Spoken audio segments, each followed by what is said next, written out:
Hello hi welcome to in my kitchen official. అందరికీ hi అండి. ఈరోజు రెసిపీ ఏంటంటే కీరా. ఏంటి కీరతో ఏం చేస్తున్నారు అనుకుంటున్నారా? కీరతో మంచి కర్రీ చేసేసుకుందామండి. చాలా బాగుంటుంది కర్రీ అనేది. పిల్లలకే కానీ పెద్దవాళ్ళకే కానీ వేడి చేసినప్పుడు కానీ ఎవరైనా వెయిట్ లాస్కి కానీ మనం సన్నబడాలి అనుకునే వాళ్ళకు కూడా ఈ కర్రీ చాలా ఉపయోగపడుతుందండి. దీన్ని ఎలా చేసేసుకోవాలో చూసేద్దాం. ఇప్పుడు నేను ఇక్కడ వచ్చేసేసి 3/4 కేజీ కీర తీసుకున్నానండి. అంటే 750 గ్రాముల కీర తీసేసుకొని వాటిని పైన ఉన్న పొట్టు మొత్తం ఇలా ఒలిచేసేసుకోవాలన్నమాట. ఇలా తీసేసుకోవాలి నీట్గా, పొట్టేం లేకుండా తీసుకొని వాటర్లో వేసి ఒకసారి శుభ్రం చేసేసుకొని ఇవి చిన్న చిన్న ముక్కలుగా కట్ చేసుకోవాలండి. అలాగే వీటికి కావాల్సిన పచ్చిమిర్చి, ఆనియన్ కూడా కట్ చేసి పెట్టుకున్నాను.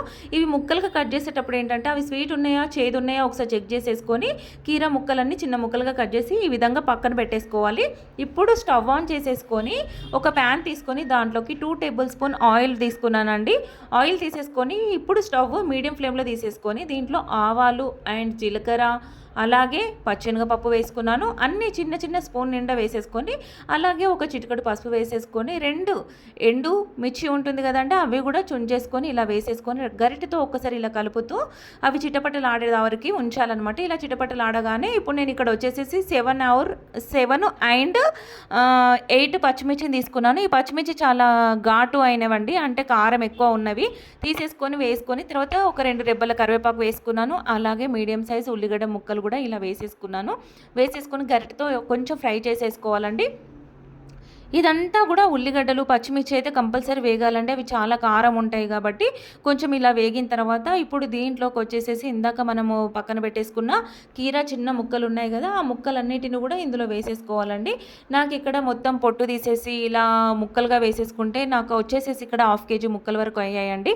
ఆ పొట్టంతా తీసిన తర్వాత వెయిట్ అనేది కొంచెం తగ్గిపోయినట్టు అనిపించింది నాకు, ముక్కలు కొంచెం తక్కువ అయిపోయాయి. కానీ ఇప్పుడు నేను ఈ ముక్కలన్నీ వేసుకొని గరిటెతో మొత్తం ఆ పచ్చిమిర్చి ఉల్లిపాయ అదంతా కూడా కలిసే విధంగా పోపు మొత్తం కలిసే విధంగా కలిపేసుకొని హై ఫ్లేమ్లో కాకుండా మీడియం ఫ్లేమ్లో పెట్టేసుకోవాలండి. స్టవ్ మీడియం ఫ్లేమ్లో పెట్టేసుకొని ఒక 10 నిమిషాలు అలా స్టవ్ మీద ఉంచేసేసుకొని ఇప్పుడు మూత తీసి చూసుకోవాలండి, చెక్ చేసేసుకోవాలి. ఇది కొంచెం హాఫ్ వరకే ఉడికిందనమాట. ఇప్పుడు హాఫ్ వరకు ఉడికిపోయింది కదా, ఇంకొంచెం హాఫ్ ఉంది కాబట్టి ఇప్పుడు ఒకసారి గరిటెతో కలిపేసుకొని దీంట్లోకి వచ్చేసేసి నేను ఇక్కడ సాల్ట్ అనేది చిన్న టేబుల్ స్పూన్ సాల్ట్ వేసుకుంటున్నానండి. కారానికి తగ్గట్టుగా వేసేసుకోండి సరిపోతుంది. నేను ఇక్కడ తీసుకున్న వాటికి తగిన విధంగా ఉప్పు కారం అనేది వేసుకుంటున్నాను. యాక్చువల్లీ ఏంటంటే ఇందులో కారం వేయట్లేదండి, ఇది పచ్చిమిర్చితో మాత్రమే కర్రీ చాలా టేస్ట్గా ఉంటుంది. కారపొడి వేస్తే టేస్ట్ చేంజ్ అవుతుంది కాబట్టి. అలాగే సాల్ట్ వేసుకున్న తర్వాత దీంట్లోకి వేయించిన ధనియా పౌడర్ ఉంటుంది కదా ఆ ధనియా పౌడర్ కూడా 1/2 టేబుల్ స్పూన్ వేసేసుకొని ఆ ఉప్పు ధనియా పౌడర్ కూడా మంచిగా కలిపేసుకోవాలన్నమాట. మీడియం ఫ్లేమ్లో పెట్టేసుకొని ఇలా కలిపేసుకొని ఒక 2 నిమిషాలు అలా పక్కన పెట్టేసుకోవాలి, అంటే స్టవ్ మీద పెట్టేసుకొని అలా వదిలేసేయాలన్నమాట. ఇప్పుడు దాన్ని కొంచెం ఉప్పును కారము అలా పచ్చిమిర్చి వేసిన కారము అండ్ ధనియా పౌడర్ కూడా కలిసి కొంచెం వాటర్ పైకి రాగానే ఇప్పుడు దీంట్లోకి వచ్చేసేసి 2 చెంచాల ఎండు కొబ్బరి పౌడర్ అనేది వేసుకోవాలండి. ఇది వెయిట్ లాస్కి చాలా బాగుంటుందండి. ఇలా వేసుకున్న తర్వాత 2 నిమిషాలు మూత పెట్టుకొని మళ్ళీ మూత తీసి చూడాలన్నమాట.